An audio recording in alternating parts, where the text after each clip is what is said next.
दुनिया में अगर सबको पीछे छोड़कर आगे जाना है तो अकेले रहकर अपना काम अच्छाई और खुशी से करते रहे।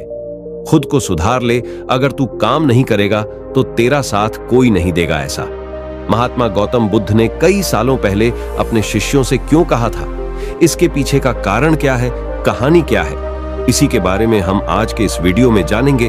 तो बिना देर किए चलिए वीडियो की शुरुआत करते हैं। स्वार्थी यानी कि स्वयं का अर्थ। जो इंसान स्वयं का अर्थ जानना चाहता है, जो खुद को समझना चाहता है, क्या वो इंसान आपकी नजर में गलत है? हम जब भी किसी को स्वार्थी कहते हैं तो उसका मतलब तो यही होता है कि वो आदमी स्वयं का अर्थ समझना चाहता है। तो फिर वो गलत कैसे हुआ? स्वार्थी शब्द दुनिया की नजर में, समाज की नजर में एक अलग ही नजरिए से समझा जाता है।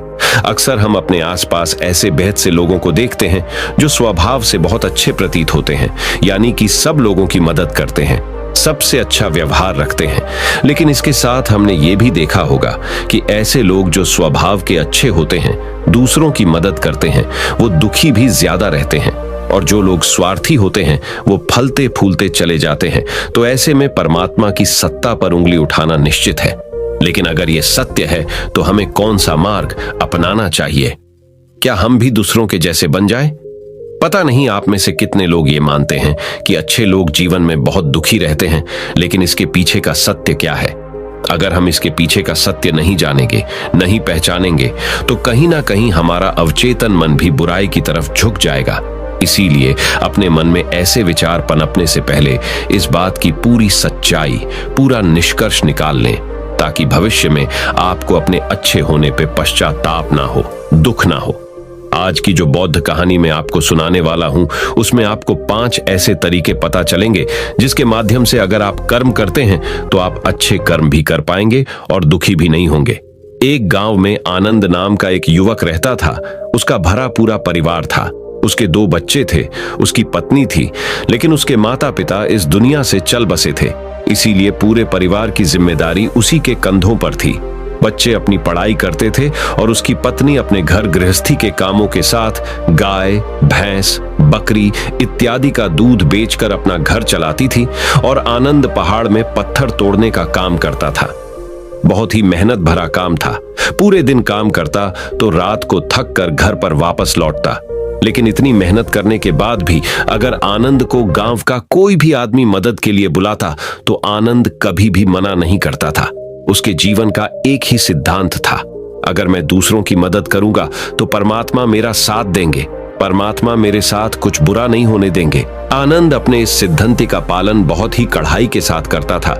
वह इस सिद्धांत पर इतना विश्वास करता था कि अगर कोई बाहर का आदमी उससे मदद मांग ले तो वो अपने घर का काम भी अधूरा छोड़कर उस आदमी की मदद करने के लिए पहुंच जाता था, जिसकी वजह से उसकी पत्नी बहुत परेशान रहती थी। वो अक्सर आनंद को समझाने की कोशिश करती थी कि सबसे पहले अपना काम, अपने परिवार को देखो। 2 बच्चे हैं हमारे और फिर भी तुम दूसरों के काम करने में लगे रहते हो। अरे अपने घर को तो संभालो। अपना घर संभाल नहीं रहा, दूसरों की मदद करने चले हैं। और जब ऐसी ऐसी बातें आनंद के कानों में पड़ती तो उसके हृदय में कांटा चुभने लगता था और उन दोनों में लड़ाई झगड़ा शुरू हो जाता था। अक्सर उनके लड़ाई झगड़े का यही सबसे बड़ा कारण होता था। लेकिन ना तो आनंद अपने आप को बदल पाया और ना ही उसकी पत्नी ने उसको समझाना कभी बंद किया। इसी वजह से आए दिन उनके घर में क्लेश होता रहता था। जहां तक उस गांव वालों की बात थी तो वो आनंद के स्वभाव को जानते थे और वो जानबूझकर जो काम आसान भी होता था, जो उनके सामर्थ्य में भी होता था, उस काम के लिए भी वो आनंद को बुलाते थे ताकि उन्हें कम मेहनत करनी पड़े। कहने का अर्थ ये है कि गांव वाले आनंद की इस शिष्टाचार का फायदा उठाते थे, लाभ उठाते थे और सब पीछे से उसका मजाक उड़ाते थे, उसे बेवकूफ कहते थे। ऐसे ही समय भी तरह और एक दिन आनंद की पत्नी बहुत ज्यादा बीमार पड़ गई। आनंद से जो कुछ भी सेवा हो सकती थी उसने वो सब अपनी पत्नी के लिए किया।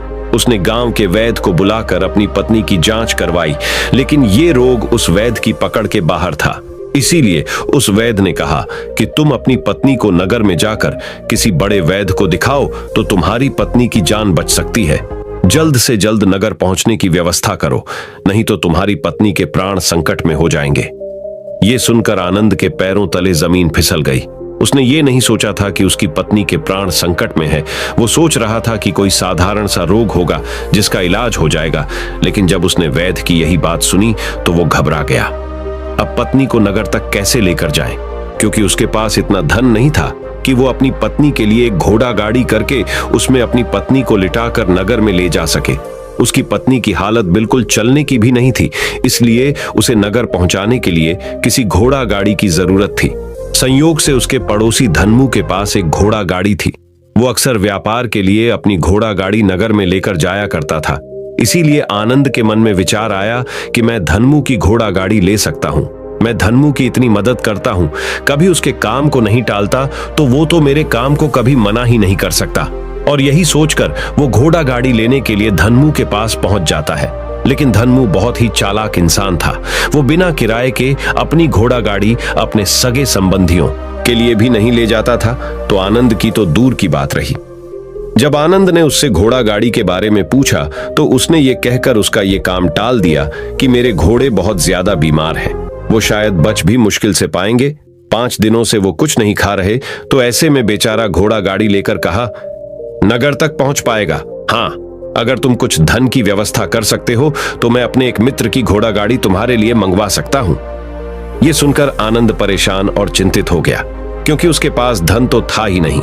इसका मतलब उसकी पत्नी बड़े नगर में वैद्य के पास इलाज के लिए पहुंच ही नहीं पाएगी।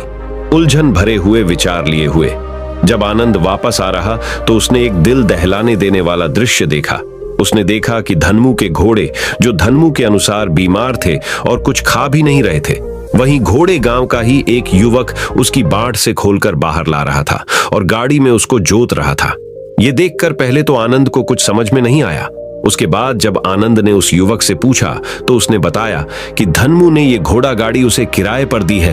ये सुनकर आनंद का दिल टूट गया।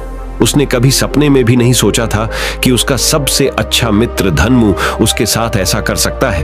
हालांकि ये इस बात पर दुखी होने का वक्त नहीं था, इसीलिए आनंद वहां से जल्दी से लौट जाता है और गांव के ही एक सेठ के पास जाकर कुछ धन उधार लेकर धन्मू को दे देता है। धनु अपने मित्र की घोड़ा गाड़ी मंगवा देता है, जिसके बाद वो अपनी पत्नी को वैद्य के पास नगर में ले जाता है। जब उसकी पत्नी का इलाज चल रहा था तो आनंद यही सोच रहा था कि एक वो दिन था जब धन्मू की बेटी बीमार हो गई थी और धन्मू यहाँ पर नहीं था, तो मैं पूरी रात वैद्य जी के पास उसके लिए बैठा रहा था। उसकी देखरेख की थी, उसकी सेवा की थी। इतने दिनों तक धन्मू नहीं आया था, तब मैं ही उसके परिवार की देखरेख किया करता था। हाय, कैसा दुर्भाग्य है ये, जिसके लिए मैंने इतना कुछ किया। उसने एक घोड़ा गाड़ी देने से मुझे मना कर दिया, और वो भी तब जब मेरी पत्नी जिंदगी और मौत के साथ खेल रही थी। कुछ देर बाद वैद्य बाहर आकर आनंद को एक बहुत बुरी खबर देता है। वो आनंद को बताता है कि उसकी पत्नी को कर्क रोग हो चुका है और इसका कोई भी इलाज नहीं है। उसके पास कुछ समय ही शेष बचा है। ये सुनकर आनंद दुखी होकर वहीं जमीन पर बैठ गया। उसकी पूरी दुनिया उजड़ने वाली थी और उसे कोई रास्ता नजर नहीं आ रहा था। कुछ समय बाद उसकी पत्नी चल बसी और अब दोनों बच्चों की जिम्मेदारी उसके कंधों पर आ गई थी। लेकिन यहाँ पर आनंद के सारे सिद्धांत टूट चुके थे, उसके सारे भरम खत्म हो चुके थे। अब उसके दिमाग में एक ही बात थी कि अच्छा, कर्म करने से परमात्मा साथ नहीं देता, बल्कि जो बुरे लोग हैं वो लोग फलते फूलते हैं, और इस बात का मैं सबसे बड़ा गवाह हूं। ये विचार अक्सर उसके दिमाग में चलते रहते थे और इसी वजह से उसका मन धीरे धीरे संन्यस्त हो गया, देश दुनिया से दूर हट गया। और एक दिन ऐसा भी आया जब वो अपने बच्चों को अपने रिश्तेदारों के पास छोड़कर इस देश दुनिया को त्याग कर एक सन्यासी बने के लिए घर से निकल पड़ा। उसने गांव में किसी को कुछ नहीं बताया। किसी को नहीं पता था कि आनंद अचानक कहां गायब हो गया। सन्यास की दीक्षा लेने के लिए वो एक बौद्ध भिक्षु के पास पहुंचता है। बौद्ध भिक्षु उस समय ध्यान में बैठे हुए थे। ध्यान से बाहर आने के बाद वो बड़े ध्यान से आनंद के चेहरे को देखते हैं और उससे सन्यासी बनने का कारण पूछते हैं। इस पर आनंद उन्हें अपनी पूरी आप बीती सुना देता है और कहता है कि हे महात्मा, इस दुनिया से मुझे कुछ भी हासिल नहीं हुआ। मेरा मन इस दुनिया से विरक्त हो चुका है। जब अपने दोस्तों ने ही मेरा साथ नहीं दिया तो इस दुनिया में रहने का क्या मतलब, और इसी वजह से मैं सन्यासी बनना चाहता हूँ। ये सुनने के बाद बौद्ध भिक्षु ने उपदेश देना शुरू किया। उन्होंने कहा कि याद रखना बेटा, जीवन से विरक्त होकर सन्यासी बनना तुम्हें परम सुख तक कभी नहीं पहुंचा सकता, परमानंद तक कभी नहीं पहुंचा सकता। तुम दुनिया से अपने मन पर एक बोझ लेकर विरक्त हुए हो। तुम दुनिया से परमात्मा की खोज करने के लिए विरक्त नहीं हुए हो। इस भ्रम में कभी मत रहना। तुम संसार से विरक्त हुए हो क्योंकि संसार ने तुम्हें धोखा दिया, ऐसा तुम्हें लगता है। इसीलिए तुम परमात्मा पे कभी विश्वास नहीं कर पाओगे और ना ही उन पर अपनी पूर्ण आस्था बना पाओगे। इसीलिए सन्यासी होने का भी तुम पूरा लाभ कभी नहीं उठा पाओगे। सन्यासी होने का लाभ तब मिलता है जब हमारी प्रभु में, परमेश्वर में, परमात्मा में पूर्ण आस्था बन जाती है। मैं तुमसे पूछता हूं, या तुम्हारी आस्था परमात्मा में है? यह सुनकर आनंद कहता है कि हे महात्मा, मैं तो दुनिया देखकर आया हूं कि जो बुरे कर्म करता है वो फलता फूलता है, और जो अच्छा काम करता है उसे कुछ भी नहीं देता। परमात्मा उसे दुखी दुख देता है। इसीलिए मैं परमात्मा पर अपनी पूर्ण आस्था कैसे बना सकता हूं? यह सुनकर उस बौद्ध भिक्षु ने कहा कि यही तो मैं तुम्हें समझाना चाहता हूं कि तुम पूरी ऊर्जा अपनी सन्यासी जीवन में लगाओ और उसके बाद भी तुम्हें फल प्राप्त ना हो तो तुम्हें कैसा लगेगा। इसीलिए किसी की भी मदद करने के लिए मैं 5 सिद्धांत तुम्हें बताता हूं। ये 5 सिद्धांत समझकर संसार में वापस लौट जाओ और संसार में एक ग्रस्त जीवन जियो। उसके बाद ही सन्यासी जीवन का उदय होता है। जब हम अपने ग्रस्त जीवन को पूर्ण रूप से समझ लेते हैं और अपनी जिम्मेदारियों का निर्वाह कर देते हैं।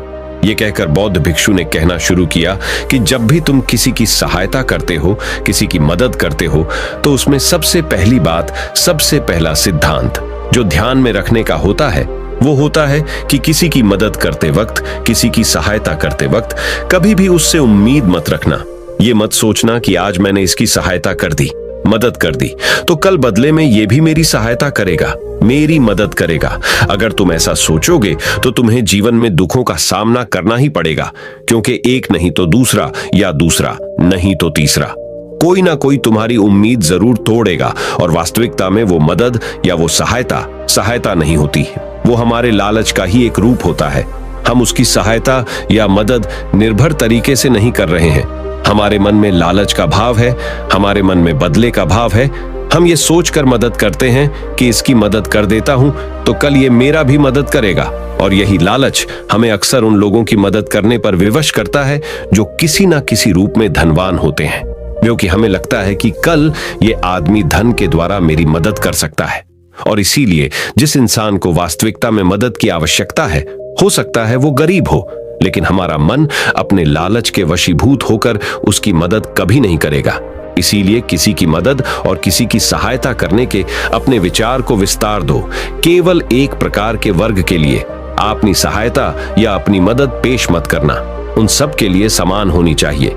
जरा सोचो, एक तरफ तुम्हारा मित्र हो जिसके पास धन है, संपदा है, और दूसरी तरफ कोई गरीब औरत हो जो भूखी बैठी हुई है। तुम्हारा दोस्त तुमसे कहता है कि यार आज तो खाने के लिए अच्छे अच्छे पकवान मंगवा लो बाजार से, और दूसरी तरफ वो औरत तुमसे 2 सूखी रोटी मांग रही है, तो तुम किसकी मदद करोगे? कौन मदद का हकदार सबसे पहले है? सबसे पहले हमारा कर्तव्य बनता है कि उस औरत की भूख मिटाए, लेकिन अक्सर इंसान ऐसे नहीं सोचता। वो अपने दोस्त को तो खिला देगा, उसको तो बाजार से बहुत महंगी वस्तु मंगा के दे देगा, लेकिन किसी गरीब को उसकी भूख मिटाने के लिए पैसा या धन नहीं देगा। दूसरी बात जो ख्याल में रखने की है वो ये कि सहायता करते वक्त हमारा लालच कभी भी उसके साथ नहीं जुड़ना चाहिए। अक्सर हम जब किसी की मदद करते हैं तो हमारा लालच और हमारा स्वार्थ उसके साथ जुड़ा होता है, और हम अपनी भविष्य की योजना तैयार करके उस आदमी की मदद करते हैं। हम ये सोचते हैं कि अगर मैं इसका ये काम करेगा तो भविष्य में ये आदमी मेरा वो काम पूरा कर देगा, और वो सहायता, वो मदद बिल्कुल भी परमात्मा के द्वार को नहीं खटखटाती, क्योंकि वो लालच है। आप अपने आप को धोखा देने के लिए अपने लालच को एक सहायता, एक मदद का रूप दे रहे हैं। तीसरी बात जो ख्याल रखने की है वो ये कि अपने सामर्थ्य के हिसाब से दूसरे की मदद करो। कभी भी एक ग्रस्त आदमी को किसी की इतनी सहायता नहीं करनी चाहिए जिससे कि उसका परिवार और उसके बच्चे कष्ट में जीवन बिताएं। सबसे पहला फर्ज हमारा होता है अपने परिवार को सुखी रखना, उनकी जरूरतें पूरी करना, और उसके बाद दूसरों की मदद करना आता है। लेकिन कुछ लोग दूसरों की मदद पहले करते हैं और अपने परिवार को मदद कम देते हैं, जिससे कि परिवार में लड़ाई झगड़े आए दिन पनपते रहते हैं, और ये सब हम समाज में देखते रहते हैं। अपने आसपास। अगली बात जो ख्याल में रखने की होती है वो ये कि अपना कर्म, अपनी जिम्मेदारियां पहले निभानी होती है। हम अपना कर्म, अपना काम छोड़कर पहले दूसरों की मदद करने के लिए चले जाते हैं, और जब दूसरा बदले में हमारी मदद नहीं करता तो हमारा दिल दुखी हो जाता है। हम सोचते हैं कि मैंने तो अपना काम छोड़कर उस आदमी की मदद की थी और वो आदमी मेरी मदद ही नहीं कर रहा है। इसीलिए अपना कर्म सर्वोपरि, अपना कर्म सबसे ऊपर, क्योंकि वही काम करने के लिए इस दुनिया में हमारा जन्म हुआ है। और सबसे आखिर में जो बात समझने की है वो ये कि परमात्मा की मर्जी से ही सब कुछ होता है। हमारा कर्तव्य है अपने कर्म को करते जाना। करनी धरनी तो ऊपर वाले के हाथ में है, इसीलिए जो कुछ भी होता है सब ऊपर वाले पे छोड़ दो। अगर तुम्हें कोई धोखा भी देता है तो ये समझ के चलो कि वो सब ऊपर वाले की करनी होती है। आप ये मान के चलो कि मैं करता नहीं हूं, मैं तो एक माध्यम हूं, करवाने वाला तो वो है, उसके सामने किसकी मर्जी चली। जब ये आस्था, ये विश्वास हमारे मन में पनपने लगता है तो हमारी सारी शिकायतें दूर हो जाती हैं, क्योंकि इस दुनिया में जो भी होता है अच्छे के लिए होता है, जो भी हो रहा है अच्छे के लिए हो रहा है, और जो भी होगा अच्छा ही होगा। चाहे हमारी बुद्धि आज वर्तमान में इस सिद्धांत को ना समझ पाए, लेकिन जीवन में कभी ना कभी किसी ना किसी मोड़ पर आपको जरूर ये एहसास होगा कि जो हुआ था वो अच्छे के लिए ही हुआ था। इसीलिए सारी शिकायतें दूर कर दो और बस अपना कर्म करते जाओ। अपने ग्रस्त जीवन को पूर्ण रूप से जिलो और उसके बाद ही सन्यासी जीवन की नींव होती है। इसके बाद बौद्ध भिक्षु ने आनंद को कहा कि वापस अपने गांव लौट जाओ, अपनी बेटियों को वापस लेकर आओ, उन्हें पालो पोसो, अपने बच्चों को वापस लेकर आओ, दूसरी शादी कर लो, लेकिन बच्चों का पालन पोषण अच्छे तरीके से करो। यह सुनकर आनंद अपने बच्चों के साथ अपने गांव में वापस लौट आता है। गांव में किसी को खबर नहीं थी कि आनंद कहां पर गया हुआ था और वो क्या ज्ञान लेकर वापस लौटा है। लेकिन अगले दिन सुबह सुबह गांव वालों ने आनंद के चेहरे पर एक अलग ही चमक, एक अलग ही आभा पाई। तो इस कहानी से हमें यह सीख मिलती है कि दूसरों के पीछे भागने से अच्छा है अकेले रहकर अपने आप को सुधारो और अपनों का काम बड़े ही खुशी से करो, और शांत रहकर अपने आप की दिमाग की मनस्थिति को सुधारो। तो अब हम आपको बताएंगे कि शांत रहने के क्या क्या फायदे हैं। तो चलिए शुरुआत करते हैं। हर तरफ शोर शराबे और भाग दौड़ के बीच खामोशी की अपनी अलग ही खासियत है। आपने कई कविताओं में भी पढ़ा होगा कि मौन रहकर एक दूसरे की बात को समझना सबसे सुंदर संवाद है। लेकिन क्या आप ये जानते हैं कि चुप रहने के अपने शारीरिक और मानसिक फायदे भी हैं? विशेषज्ञ मानते हैं कि मौन यानी शांत रहने से व्यक्ति अधिक दिमागदार और उत्पादक बनने की ओर अग्रसर होता है। इससे उसके मानसिक और शारीरिक स्वास्थ्य दोनों में सुधार हो सकता है। मौन धारण करने का महत्व आज हम जिस युग में जी रहे हैं उसमें टेक्नोलॉजी एक महत्वपूर्ण भूमिका निभाती है। जहां लोग एकांत की खोज में लगे रहते, वो खुद को इन्हीं टेक्नोलॉजी को कहीं गुम कर देते हैं। लेकिन मौन को मन में बैठाने की दिशा में पहला कदम यह है कि आप अपने मानसिक स्वास्थ्य को अन्य सभी पहलुओं से बढ़कर समझें और फिर उन तकनीकों को शामिल करने का सचेत प्रयास करें जो आपको मौन रहने की आत्मीय उदारता और शक्ति का अनुभव करने की अनुमति दे। गाड़ियों के बेतहाशा हॉर्न से लेकर आसपास बजने वाले म्यूजिक, ऑन डिमांड शो और लोगों की छटर-पटर से लेकर आपकी बिल्डिंग के ऊपर से उड़ते हुए हवाई जहाज की आवाज तक, हर तरफ एक घना शोर है जिसमें दूसरों की तो क्या, कभी कभी खुद की भी आवाज नहीं सुन पाते। आपके अंतर्मन की आवाज, जिसे सुनने से आपके जीवन की आधी परेशानी का समाधान मिल सकता है। वैज्ञानिक प्रमाणों के अनुसार यह हमारे स्वास्थ्य के लिए बहुत अच्छी बात है कि लेकिन शांत रहना ब्लड प्रेशर कम कर सकता है, एकाग्रता और ध्यान में सुधार ला सकता है, परेशान करने वाले विचारों को शांत कर सकता है, मस्तिष्क के विकास को बढ़ावा दे सकता है, कोर्टिसोल को कम कर सकता है, अंदर की रचनात्मकता को बढ़ावा मिलता है, अच्छी नींद को बढ़ावा मिलता है, दिमागी रूप से स्वस्थ महसूस कर सकते हैं।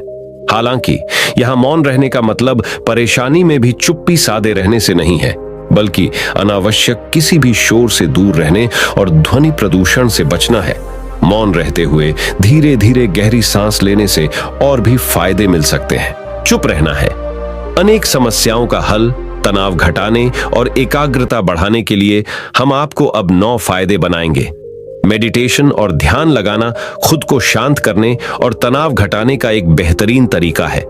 आपने ध्यान दिया होगा कि हर धर्म और संस्कृति में शांत और मौन रहने को महत्व दिया गया है। चाहे आप इसे धार्मिक नाम दें या जीने का एक तरीका माने, लेकिन दिन भर में कुछ समय तक शांत रहना आपके स्वास्थ्य के लिए बहुत फायदेमंद साबित होता है। कई साइकोलॉजिस्ट भी कॉन्फिडेंस बढ़ाने, कंसंट्रेशन बढ़ाने, मन की शांति और पॉजिटिव थिंकिंग के लिए कुछ मिनट मौन धारण करने की सलाह देते हैं। जब हम कुछ समय मौन या चुप रहते हैं तो हमें खुद से बात करने का मौका मिलता है। हम चिंतन मनन करते हैं, जिससे हमारा मन शांत होता है, दिमाग रिलैक्स रहता है और हमारा दिमाग नई ऊर्जा और विचारों से भरता है। चलिए आपको बताते हैं चुप या मौन रहने के 9 फायदे। पहला फायदा, दिमाग बेहतर काम करता है। एक रिसर्च के मुताबिक अगर हम दिन भर में कुछ मिनट शांत रहते हैं तो हमारा दिमाग रिचार्ज होता है और बेहतर काम करता है। इसके लिए दिन भर में सिर्फ 3 मिनट चुप रहने से शुरुआत करें। ऐसा करने से आप देखेंगे कि आपका दिमाग ठंडा तो रहता ही है, आपके व्यक्तिगत रिश्तों में भी सुधार होता है। दूसरा फायदा, तनाव वाले हार्मोन नियंत्रित होते हैं। आज के दौर में हर तरफ शोर ही शोर है। इसकी वजह से दिमाग में तनाव पैदा होना लाजमी है। ऐसे में अगर आप हर रोज कुछ देर मौन रहने की प्रैक्टिस करते हैं तो इससे आपके तनाव पैदा करने वाले हार्मोन के लेवल में कमी आती है। इससे आपका दिमाग शांत होता है, गुस्सा नियंत्रित रहता है और तनाव बढ़ाने वाले हार्मोन्स का लेवल घटता है। तीसरा फायदा, ब्रेन सेल्स बनती है। अक्सर तनाव, स्ट्रेस, एंजाइटी और लगातार बोलते रहने और शोर शराबे के चलते हमारे दिमाग की कोशिकाएं मरने लगती हैं। ऐसे में कुछ देर मौन रहने से हमारे दिमाग की सेल्स दोबारा बनती है और उनका पुनः निर्माण हमारे दिमाग की शक्ति बढ़ाता है। इससे हमारी एकाग्रता बढ़ती है और दिमाग तेज होता है। चौथा फायदा, क्रिएटिविटी बढ़ती है। जब हम दिन भर की उलझनों में उलझे रहते हैं, इस वजह से हम शांत होकर सोचने समझने की क्षमता खोने लगते हैं। इस वजह से हमारी क्रिएटिविटी खत्म होने लगती है। जब हम कुछ देर मौन रहते हैं तो हमारे दिमाग की नई नई क्रिएटिविटी उभर कर सामने आती है। हम में सोचने समझने और सुनने की क्षमता बढ़ती है और हम कुछ नया कर पाते हैं। पांचवा फायदा, परिस्थितियों का सामना बेहतर ढंग से करते हैं। एक रिसर्च में पाया गया है कि जो लोग मौन रहने की आदत डालते हैं वो मुश्किल और तनावपूर्ण परिस्थितियों से बेहतर ढंग से निकल पाने में सक्षम होते हैं। इसकी वजह यह है कि मुश्किल परिस्थिति में वो अपना आपा नहीं खोते और लॉजिक के साथ सोचने की काबिलियत रखते हैं। इस कारण वो परिस्थितियों का बेहतर सामना कर पाते हैं। छठा फायदा, दिमाग के लिए है ये एक्सरसाइज। हमारे शरीर का सबसे जटिल हिस्सा दिमाग होता है। ये पूरे शरीर को चलाता है और ये हमारे सभी इमोशंस को कंट्रोल करता है। ऐसे में जरूरी है कि हम अपने दिमाग को भी व्यायाम करवाएं। जिस तरह शरीर को मजबूत बनाने के लिए शारीरिक व्यायाम जरूरी है, उसी तरह दिमाग को मजबूत बनाने के लिए उनकी ताकत बढ़ाना जरूरी है। मौन रहना दिमाग के लिए एक व्यायाम जैसा ही है और इससे दिमाग की मांसपेशियां तंदुरुस्त रहती हैं। सातवां फायदा, पॉजिटिव विचारों का संचार। मौन रहना हमारे दिमाग को पॉजिटिव विचारों से भरता है। जब हम दिमाग को बाहरी शोर शराबे से दूर करते हुए कुछ समय खुद पर केंद्रित करते हैं तो हम अपने आसपास की अच्छाइयों को बेहतर ढंग से देख और समझ पाते हैं। इसके साथ ही हम अपने आसपास और खुद के भीतर की अच्छाइयों को अप्रिशिएट कर पाते हैं। इसीलिए कुछ समय मौन रहते हुए खुद को समझना, अपने भीतर झांकना और अपने बारे में समझना एक बेहतरीन प्रैक्टिस है। आठवां फायदा, एक अच्छे श्रोता और समीक्षक। चुप रहना और कुछ समय तक खुद को स्थिर रखना आपको एक अच्छा श्रोता और समीक्षक बनाता है। ऐसा इसलिए क्योंकि जब आप चुप रहते हैं तो आप बोलने की बजाय अधिक से अधिक सुनते हैं और उसका विश्लेषण कर पाते हैं। इससे आप पूरे तर्क और वितर्कों को जानने के बाद सही फैसला ले पाते हैं। आप सभी पक्षों को सुनते, समझते और डिसीजन ले पाते हैं। चुप रहना आपके दिमाग को शांत करता है और आपको लॉजिकल समीक्षक बनाता है। नौवां फायदा, कैसे रखें खुद को। कुछ मिनटों के लिए मौन रहने के लिए लोग बहुत तरीकों का सहारा लेते हैं। कुछ भगवान के नाम का जाप करते हैं, कुछ आपके कृत्यों का विश्लेषण करते, वहीं कुछ लोग माइंडफुलनेस प्रैक्टिस अपनाते हैं। चलिए आपको बताते हैं खुद से जोड़ते हुए मौन धारण करने के कुछ आसान तरीके। माइंडफुलनेस एक बेहतरीन मेडिटेशन प्रैक्टिस है जो आपको शांत रखने के साथ ही एंजाइटी और दिमाग को कंट्रोल करने का काम करती है। इसके लिए आप ये स्टेप्स अपना सकते हैं।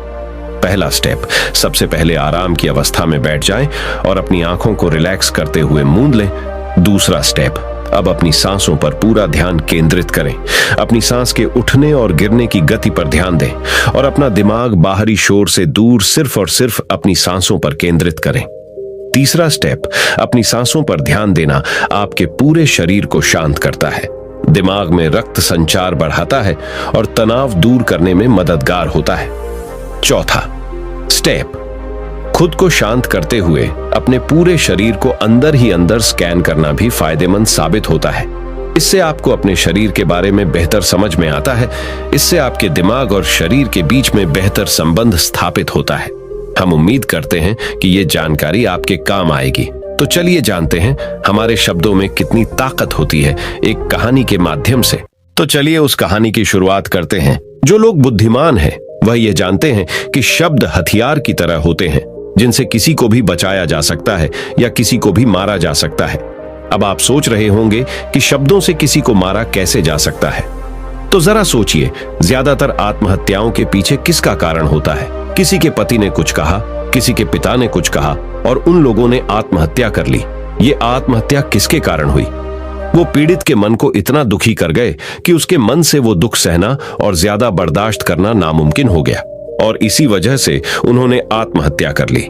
ऐसे ही आपके शब्द किसी को नया जीवन प्रदान कर सकते हैं। जब कोई आदमी उदास होता है या दुखी होता है तो आपके शब्द उसमें एक नया जोश, एक नया उत्साह भर सकते हैं और एक हारा हुआ आदमी अपने जीवन में एक नई शुरुआत कर सकता है, सिर्फ शब्दों के माध्यम से, हमारी वाणी के माध्यम से। तो अब तक आप ये तो समझ ही गए होंगे कि हमारे शब्द हमारे जीवन को किस तरह निर्धारित करते हैं। शब्दों में कितनी ताकत होती है और किसी से बात करते वक्त हमें कितनी सावधानी से अपने शब्द सुनने चाहिए। आज की जो बौद्ध कहानी मैं आपको सुनाने वाला हूं, उसमें आपको सीधे सीधे तौर पर कुछ ऐसे तरीके पता चलेंगे, कुछ ऐसी परिस्थितियां पता चलेंगी जहां पे आपको हमेशा चुप रहना चाहिए। कुछ परिस्थितियों में अगर आप कुछ नहीं बोलेंगे तो वही आपके लिए सबसे ज्यादा बेहतर होगा। इससे पहले कि आप इस कहानी में खो जाएं, इस चैनल को सब्सक्राइब जरूर कर लें। तो चलिए कहानी शुरू करते हैं। एक बार की बात है, एक युवा लड़का एक बार एक बौद्ध भिक्षु के पास पहुंचा। वो काफी परेशान लग रहा था और उसने बौद्ध भिक्षु से जाकर पूछा कि हे महात्मा, मैं अपने आप से परेशान हूं, अपने आप से दुखी हूं। बाहरी रूप से मुझे कोई दुख नहीं है, मैं धन धान्य संपन्न हूं, मुझे कोई शारीरिक रोग भी नहीं है, लेकिन मैं खुद से परेशान रहता हूं, अपने मन से परेशान रहता हूं। अक्सर मेरी बातों को मेरा कोई भी दोस्त गंभीरता से नहीं लेता है और ना ही मेरे परिवार के लोग मेरी किसी बात को गंभीरता से लेते हैं। मैं जो कुछ भी सलाह देता हूं, या तो वह उसे मजाक में उड़ा देते हैं या फिर उसे गंभीरता से लेते ही नहीं है। मेरी बातों को कोई गंभीरता से क्यों नहीं लेता है? क्यों मेरी बातों पर कोई अमल नहीं करता? क्यों मेरी बातों में कोई रुचि नहीं दिखाता? क्या कारण है? कृपया मुझे बताने का कष्ट करें और मेरे मन के इस दुख को दूर करें। यह सुनकर बौद्ध भिक्षु ने कहा कि आज सुबह मैं चालित ध्यान करके वापस आ रहा था। रास्ते में कुछ कौवे कांव कांव कर रहे थे और वहीं पर जब मैं चलता हुआ कुछ दूर आया तो मुझे एक मोर की मधुर आवाज सुनाई दी। ये सुनकर अचानक मेरे मन में ख्याल आया कि कौवे कितना कांव कांव करते हैं, कितना बोलते रहते हैं, लेकिन कोई भी प्राणी कौवे की आवाज को पसंद नहीं करता। मोर हमेशा सही परिस्थिति के हिसाब से बोलता है। जब भी बारिश होने वाली होती है और बादल गरजते हैं और बारिश होने की आशंका होती है, ऐसे में मोर अपनी मधुर आवाज में गाता है जो सभी को प्रिय होता है, सभी को अच्छा लगता है। ऐसे ही अगर इंसान सही परिस्थिति के हिसाब से सही शब्द बोले, सही वाणी बोले, तो वही वाणी दूसरों के लिए संगीत हो जाती है, संगीत बन जाती है और दूसरे लोग तुमसे सम्मोहित हो जाते हैं और वहीं पर तुम्हें सब लोग गंभीरता से लेने लगते हैं। और दूसरी तरफ अगर तुम यूं ही बेफिजूल ऐसे ही बोलते रहते हो, बिना किसी बात के बोले चले जाते हो, तो फिर तुम्हें कोई गंभीरता से नहीं लेता। तुम उस कौवे की भांति हो जाते हो जिसकी वाणी कोई पसंद नहीं करता और बाद में तुम्हें दुख होता है कि तुम्हें कोई गंभीरता से क्यों नहीं लेता। इसीलिए अपने शब्दों को बेहद बुद्धिमानी के साथ इस्तेमाल करना सीखो। अगर तुम नहीं सीखोगे तो समाज में तुम्हें कोई सम्मान या कोई गंभीरता से नहीं लेगा। यह सुनकर वो युवा लड़का बोला कि हे महात्मा, मैं जानता हूं कि मैं ज्यादा बोलने की बीमारी से ग्रस्त हूं, मुझे इतना नहीं बोलना चाहिए, लेकिन मैं अपने आप पे काबू नहीं रख पाता और ना ही मैं इतना बुद्धिमान हूं कि मैं अपने शब्दों को नाप तोल कर बोल सकूं। मैं तो किसी से बात करते वक्त इतना सोचता भी नहीं कि मुझे अपने शब्द किस तरह इस्तेमाल करने हैं। कृपया करके कुछ ऐसी परिस्थितियां बता दीजिए जहां पर मुझे कम बोलना है या फिर बोलना ही नहीं है, हमेशा चुप रहना है। अगर आप मेरा ऐसे मार्गदर्शन कर सकते हैं तो मेरा जीवन आसान हो जाएगा और मुझे ज्यादा दिमाग या अपनी बुद्धि लगाने की भी जरूरत नहीं पड़ेगी। ये सुनकर बौद्ध भिक्षु ने मुस्कुराते हुए कहा कि बेटा, वैसे तो इंसान को हर परिस्थिति में सोच समझकर ही बोलना चाहिए, लेकिन अगर वो हमेशा होश में नहीं रह पाता है, ध्यान में नहीं रह पाता है, तो मैं तुम्हारे दैनिक जीवन की कुछ ऐसी परिस्थितियां बता रहा हूं जहां पर तुम्हें हमेशा चुप रहना है। अगर तुम ऐसी जगहों पर कुछ बोलोगे तो जहां तुम्हारा अपमान ही होगा या फिर तुम्हें कोई गंभीरता से नहीं लेगा। सबसे पहली जगह है, या यूं कहे ऐसी परिस्थिति जहां पर इंसान को हमेशा चुप रहना चाहिए, वो है जब किसी ऐसे विषय के बारे में बातचीत हो रही हो जिसके बारे में आपको कोई जानकारी ही नहीं है। तो ऐसी परिस्थिति में व्यर्थ में बीच में टांग अड़ाना, अपना ज्ञान देना, व्यर्थ का ज्ञान, आपको कुछ पता नहीं है लेकिन फिर भी आप अपना ज्ञान देने के लिए उत्सुक हैं, तो ऐसी जगह पर आपका अपमान ही होगा। जरा तुम खुद सोचो, जब कोई बीमार आदमी अपनी बीमारी के बारे में चर्चा कर रहा हो और आपको उस बीमारी के बारे में कोई भी ज्ञान नहीं है, लेकिन फिर भी आप व्यर्थ में, बेकार में उसे ऐसी ऐसी औषधियों बता रहे हैं जिनका उसकी बीमारी से कोई तालमेल ही नहीं है, तो ऐसे में आप अपनी प्रतिष्ठा अपने हाथों से खो रहे होते हैं और आपको पता ही नहीं होता। ऐसी परिस्थिति में आदमी को हमेशा सुनना चाहिए। ध्यान से सुनना भी एक कला होती है। अगर आप सुनने का दिखावा करेंगे तो कहीं ना कहीं सामने वाले आदमी को यह एहसास हो जाता है कि ये मेरी बात पूरे ध्यान से नहीं सुन रहा है। इसीलिए जब आपको किसी विषय के बारे में पूरी तरह से जानकारी ना हो तो वहां पर केवल अपने कान लगाना ही ज्यादा महत्वपूर्ण होता है, ज्यादा जरूरी होता है। आप उस इंसान की बातें ध्यान से सुन सकते हैं और इसी बीच आप दोनों के बीच एक संबंध पैदा होगा और उस संबंध सच्चा होगा, क्योंकि आपने उसके बात को बड़े ही ध्यान से सुना है और इस बात का पता सामने वाले को भी होता है। तो हम बिना कुछ बोले, सिर्फ सुनने मात्र से किसी को अपना दोस्त बना लेते, अपना मित्र बना सकते हैं। इस बात को हमेशा ध्यान में रखना।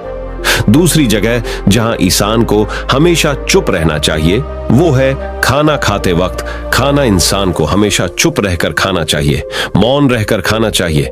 महात्मा बुद्ध और उनके भिक्षु हमेशा चुप रहकर भोजन करते हैं, शांत भाव से भोजन करते हैं, परिपूर्ण होकर भोजन करते हैं, पूरी तरह से करते हैं, एक एक टुकड़े का स्वाद लेकर भोजन करते हैं। और ऐसा भोजन जब आपके शरीर में पहुंचता है तो वो आपके अंग अंग तक ऊर्जा पहुंचाता है। अक्सर हम भोजन करते वक्त कुछ ना कुछ बोलते रहते हैं, कुछ ना कुछ सुनते रहते हैं, लेकिन मौन रहकर पूरा स्वाद लेकर उस भोजन को कभी नहीं करते। हम उस भोजन को करते वक्त आधे अधूरे ही रहते हैं और इसीलिए हमारा शरीर रोगों से ग्रस्त हो जाता है। जरा तुम खुद सोचो, बौद्ध भिक्षु हमेशा भिक्षा लेकर भोजन करता है और भिक्षा भी कितनी बिल्कुल मामूली सी, और वो भी एक वक्त। तो एक वक्त भोजन करने के बाद भी वो इतने स्वस्थ रहते थे, इतने उत्साह, जोश और आनंद से भरे होते थे। और हम तो इतना खाना खाते हैं, इतने सारे भोजन की सामग्री हमारे लिए उपलब्ध होती है, लेकिन हमारे शरीर में कोई ऊर्जा नहीं होती।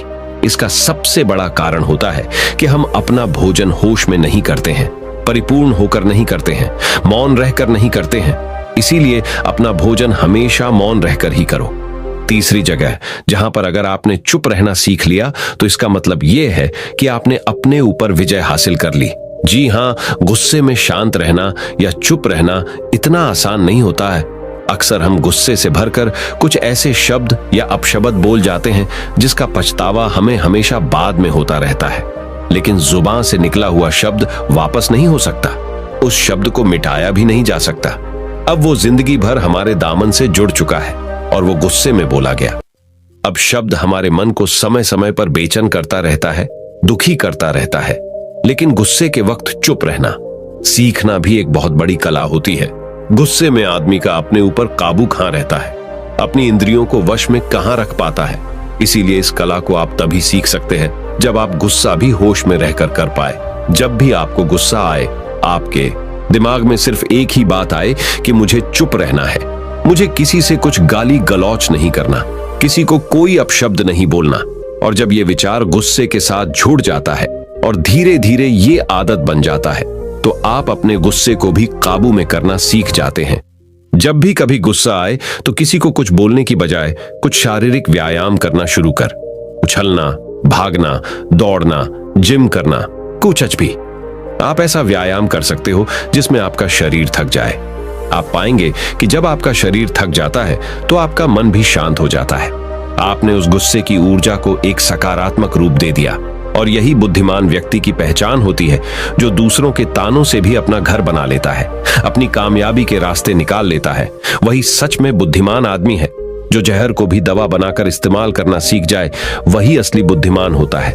चौथी जगह जहां आप चुप रहेंगे तो आपके लिए वही सबसे ज्यादा बेहतर होगा, वही आपको सम्मान दिलाएगा।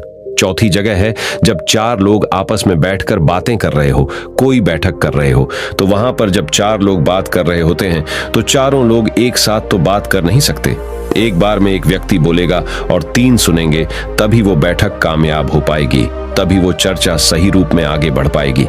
लेकिन अगर कोई आदमी ऐसा बैठा हुआ है जो बीच में ही दूसरे की बात काटकर अपनी बात को ऊपर रखना चाहता है, तो ऐसे में वो चर्चा या वो बैठक आपको कहीं नहीं पहुंचाएगी और चारों लोगों के बीच आप सबसे मूर्ख कहलाओगे। अगर आपको अपनी बात कहनी है तो सामने वाले को अपनी बात पूरा करने दो, उसके बाद अपने विचार रखो। यही एक भद्र पुरुष या फिर कहीं अच्छे आदमी की पहचान होती है। और आखिरी जगह, अगर हमारे माता पिता हमें कुछ कह देते हैं, हमारे बड़े बुजुर्ग हमें किसी बात पर डांट देते हैं या हमें थप्पड़ भी मार देते हैं, तो ऐसी जगहों पे आपका चुप रहना ही उनके प्रति सम्मान दिखाएगा, उनके प्रति आदर का भाव व्यक्त होगा। अगर आप उनके सामने उनका विरोध कर देते हैं, उनका प्रतिरोध कर देते हैं, तो वो गुस्सा तो थोड़ी देर बाद शांत हो जाएगा, लेकिन वो कही गई बात, वो विरोध किया हुआ शब्द या फिर कुछ भी उल्टा सीधा हमेशा आपके मन को सताएगा और आपके माता पिता को हमेशा यही लगेगा कि आज ये हमारी इज्जत नहीं करता, आज ही हमारी बात नहीं मानता, क्योंकि ये कमाने लग गया है, ये बड़ा आदमी बन गया है। ऐसी ऐसी बातें उठेंगी, ऐसे ऐसे तंज कसे जाएंगे। इसीलिए ऐसी जगह पे आप मौन रहिए, चुप रहिए, कुछ मत बोलिए, अपने गुस्से को अपने अंदर ही पी लीजिए, कुछ व्यायाम कर लीजिए, भाग लीजिए, दौड़ लीजिए, आपका मन अपने आप शांत हो जाएगा। आखिर में बौद्ध भिक्षु ने अपनी बात को खत्म करते हुए कहा कि कम शब्दों में अपनी भावनाओं को उतारना सीखो। शब्द हथियार की तरह होते हैं। बोलो तो होश में बोलो, ध्यान में बोलो। जीवन शैली ऐसी बना लो कि आप जब भी बोलो पूरे होश में रहकर बोलो, पूरे आनंद के साथ बोलो, पूरे प्रेम के साथ बोलो। ऐसी वाणी बोलो जो दूसरे के दिल को ठंडक पहुंचाती हो, दूसरे के मन को भी शांत कर देती हो, और वो तभी संभव है जब आप प्रतिपल होश में रहकर बोले। इसके बाद वो युवा लड़का बौद्ध भिक्षु के सामने नतमस्तक हो गया और उनको प्रणाम करते हुए अपने घर वापस लौट गया। अब हम जानेंगे महात्मा गौतम बुद्ध के अनुसार अपने मन को जल्दी से जल्दी वश में कैसे किया जाए। तो चलिए जानते हैं गौतम बुद्ध से शांति के फायदे। तो आपको पता चल गए अब गौतम बुद्ध के अनुसार अपने मन को कैसे संयमित किया जाए। चलिए उसके बारे में जानते हैं। भगवान गौतम बुद्ध कहते थे, ये संसार एक माया जाल है जो कि मनुष्य को अच्छाई भी दिखाता है और बुराई भी दिखाता है। कभी सुंदरता दिखाता है तो कभी दुर्बलता दिखाता है। कभी यह संसार मनुष्य को आकर्षित करता है और कभी कभी मनुष्य को इतना उलझा देता है कि मनुष्य को खुद के जीवन का ध्यान ही नहीं रहता। इसलिए संसार के माया जाल से बचने के लिए भगवान गौतम बुद्ध कहते हैं, जो पुरुष अपने खुद के इंद्रियों से कभी नहीं हारा, वह संसार से या पूरे ब्रह्मांड के किसी भी चीज से कभी हार ही नहीं सकता। वह मनुष्य जहां भी हो उसकी विजय निश्चित है। दोस्तों, आपको बता दे कि इंद्रियों का मतलब होता है कान, नाक, त्वचा, जीभ, हाथ। इन 5 शरीर के भागों को मुख्य इंद्रियां कहा जाता है। इन इंद्रियों को जो पुरुष या स्त्री अपने मन से संयमित कर पाते हैं, वह पुरुष या स्त्री बड़ी ही आसानी से संसार के महासागर को पार कर लेते हैं। यानी कि किसी भी चीज से वह आकर्षित नहीं होते और अपना कर्म बड़े ही विश्वास के साथ करते रहते हैं। ऐसे ही मनुष्य संसार में या इस लोक में या परलोक में बार बार विजयी होते रहते हैं। तो चलिए जानते हैं कि हमारे मन को कैसे वश में किया जाए ताकि हम इस संसार के माया जाल में फिर से ना फंसे। भगवान गौतम बुद्ध कहते हैं, मन को वश में करने के लिए सबसे पहले आपको यह जानना होगा कि आपके शरीर से श्रेष्ठ आपकी इंद्रियां होती हैं, आपकी इंद्रियों से श्रेष्ठ आपका मन होता है और आपके मन से श्रेष्ठ आपकी बुद्धि होती है, और अंततः बुद्धि से श्रेष्ठ आपका आत्मा होता है और आत्मा से भी श्रेष्ठ परमात्मा होते हैं। यानी भगवान होते हैं। तो अगर आपके मन को वश में करना है तो सबसे पहले आपकी बुद्धि में यह विचार करें कि मैं आज से बुरे कामों के बारे में सोचूंगा भी नहीं और मेरे अच्छे काम विश्वास से करता रहूंगा। दोस्तों, अगर आप बुरी आदतों के बारे में सोचोगे ही नहीं तो वह आदतें आपकी बुद्धि पर हावी नहीं होगी और आप कभी गलत काम नहीं करोगे। तो सबसे पहली बात तो यह है कि अपने बुद्धि में से बुरी आदतों को निकाल दो और अपनी बुद्धि में जो भी आपका काम है उस काम के बारे में विचार डालना शुरू कर दो। फिर आपकी बुद्धि आपके मन को आपके काम के बारे में संदेश देगी और मन सभी इंद्रियों को वश में करके आपके काम के ऊपर लगा देगा। तो इसी तरह से करते करते आपका मन एक दिन अवश्य ही वश में हो जाएगा और जिस व्यक्ति का मन वश में हो जाता है उस व्यक्ति के मन में हमेशा ही भगवान वास करते हैं। तो देखा दोस्तों, मन को वश में करने के लिए सबसे पहले आपको अपनी बुद्धि को अपने काम के बारे में ज्ञान देना होगा और बुद्धि में से बुरी आदतों को बिल्कुल निकलना होगा, यानी कि उनके बारे में सोचना ही छोड़ना होगा। तब जाकर आप अपने मन को वश में अवश्य ही कर पाओगे और जब आप पूर्णतः आप अपने मन को वश में कर लोगे तब आपके लिए सुख दुख सर्दी गर्मी और मान अपमान सब एक जैसा होगा और आप इस दुनिया के माया से परे हो जाओगे। आपको कोई भी चीज आकर्षित नहीं कर पाएगी, उल्टा आपसे ही लोग आकर्षित होंगे और आप जैसा भी काम करते हैं लोग भी आपको देखकर वैसा ही काम करेंगे और लोगों को आप एक आकर्षित और बुद्धिमान मनुष्य लगोगे। इसलिए हमारे भागवत गीता में भगवान कृष्ण ने यह कहा है कि मन का सारा खेल है, मन के हारे हार है और मन के जीते जीत है। ऐसा ही हमारे भगवान बुद्ध ने और ना जाने कितने सफल लोगों ने कहा है। भगवान बुद्ध ने कहा है कि जिसने अपने मन को वश में कर लिया है उसकी जीत को देवता भी हार में नहीं बदल सकते हैं। अर्थात मन को वश में करने का नाम ही आत्म संयम है, जिसका अर्थ है अपने आप को वश में करना, अर्थात मन वचन और कर्म पर अधिकार प्राप्त करना, ताकि शरीर से कोई अशुभ कार्य न होने पाए, जिससे कोई अपशब्द न निकले और मन में कभी अशुभ विचार न उठने पाए। यदि मनुष्य अपनी इंद्रियों का प्रयोग उचित ढंग से करता है तो ही उस मनुष्य को दूसरों को ज्ञान देने का अधिकार है। यदि उसका अपने मन पर अधिकार नहीं है, उचित और अनुचित का ज्ञान नहीं है, तो वह मनुष्य के पद से गिरकर अन्य योनियों में गिने जाने योग्य हो सकता है। एक कथन है कि हम जैसा सोचते हैं वैसा ही बन जाते हैं। वास्तव में यह विचार नहीं अपितु विचारों का संसार है। हमारी सोच और विचारों का प्रभाव हमारे मन पर गहरा असर छोड़ देता है। मनुष्य के मन में विचार ही बार बार उभर कर आते हैं जो मनुष्य को दिशा देने का काम करते हैं। विचार ही मस्तिष्क को गति प्रदान करते हैं और गलत विचार क्रोध की ओर जाने को विवश करते हैं। यह हमारी भूल है कि हम सोचते हैं कि वचनों की कोई शक्ति नहीं है। संसार में जो भी हुआ, जो भी हो रहा है और जो भी होगा, सब हमारे कर्म के प्रभाव से हुआ है और जो हो सकता है और आगे जो होगा वह कर्म की शक्ति से होता है, वह विचारों की शक्ति होती है। यदि हमारे अंदर आत्म संयम नहीं है तो आत्मिकता का धन हमारे हाथ नहीं आ सकता है। हम इंद्रियों के जाल में फंसकर पहले तो निर्मल होंगे, फिर अपमानित होते हुए पहले अपना अनिष्ट करेंगे और फिर किसी और का करेंगे। यह सच है कि जो लोग दूसरों के लिए सोचते हैं उनका मन विश्वासपूर्ण विचारों का स्रोत है। इसलिए यदि बुराई से बचना हो तो अपनी दिशा को भलाई की और मोद्धा देना चाहिए। वास्तव में यदि आप जीतना ही चाहते हैं तो सबसे पहले आत्म संयम की आदत डाल लें, क्योंकि संयम का अर्थ ही है अपनी बिखरी हुई शक्तियों को निश्चित दिशा देना। मान लीजिए जिस कार्य को नहीं करना है और जब उसे ही करने के लिए मन आकर्षित करता है तो आप उसे प्रयास पूर्वक रोकने के लिए मन बना लें। उसे ही आत्म संयम कहते हैं। संयम का अर्थ है जब हम आकर्षणों की ओर जाने के लिए हमारा मन सहज रूप से रुक जाए। गांधी जी ने कहा था कि अनुशासन और बलिदान के बिना मुक्ति की आशा नहीं की जा सकती है। लेकिन यह बात भी सच है कि लोग अक्सर गुस्से में विवेक शून्य होकर तुरंत अपने आत्म संयम को गुस्से में खो देते हैं। यह सच है कि समय बीतने के साथ लोगों के आत्म संयम में भारी कमी आई है। इसके गंभीर परिणाम सामने भी आए हैं। इसलिए आत्म संयम की उपयोगिता को किसी भी हाल में कम नहीं आंका जा सकता है। लेकिन यह भी सच है कि शुरुआत में आत्म संयम का मार्ग थोड़ा कठिन लगता है। अर्थात मन को वश में करने का नाम ही आत्म संयम है। मनुष्य को मिली हुई शक्तियों को निश्चित दिशा देना संयम कहलाता है। तो दर्शकों, उम्मीद है कि आपको मन को वश में करने का उपाय और शांति के फायदे और कहां-कहां आपको शांत रहना है, इसके बारे में इस वीडियो के माध्यम से पता चला होगा। और मुझे यह आशा है कि आप अवश्य ही अपने मन को वश में करोगे और जिंदगी के सभी क्षेत्रों में अवश्य ही सफल होकर अपने परिवार का नाम रोशन करोगे।